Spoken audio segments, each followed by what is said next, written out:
Sesiapa yang beribadah kepada Allah, tetapi tidak seperti mana yang dia syariatkan melalui lidah Rasul dia, tu orang panggil ahli bid'ah. Buat bukan tak buat, tapi tak serupa dengan hak Allah nak. Dia panggil ahli bid'ah.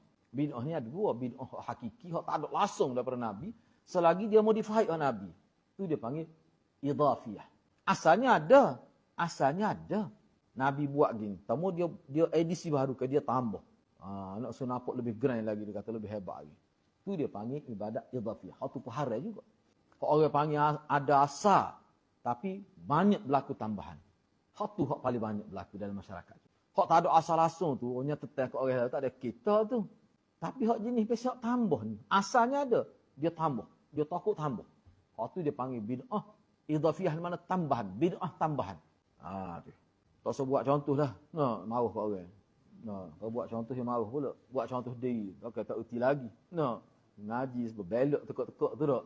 Nak buat contoh bid'ah tak erti lagi. Buat benar. Tapi royak dia marah. Muslim ni mesti orang marah kat orang. Jadi fikir-fikir sendiri.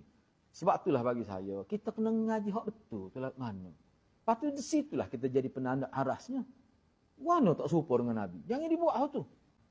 Gitu Gitu ya sebenarnya tujuan kita belajar nak tahu tu. Jadi kata ja'al haq wa zahaqal batil tu makna belajar hak benar, nampaklah hak batil tu. Dan bila kita pertahankan masing-masing pertahan hak benar, hak batil dia akan hilang gitu ya. Tapi apa jadi lambat hilang? Bukan kadang naik sebab ada orang yang mempertahankan. Hak orang panggil orang Islam juga.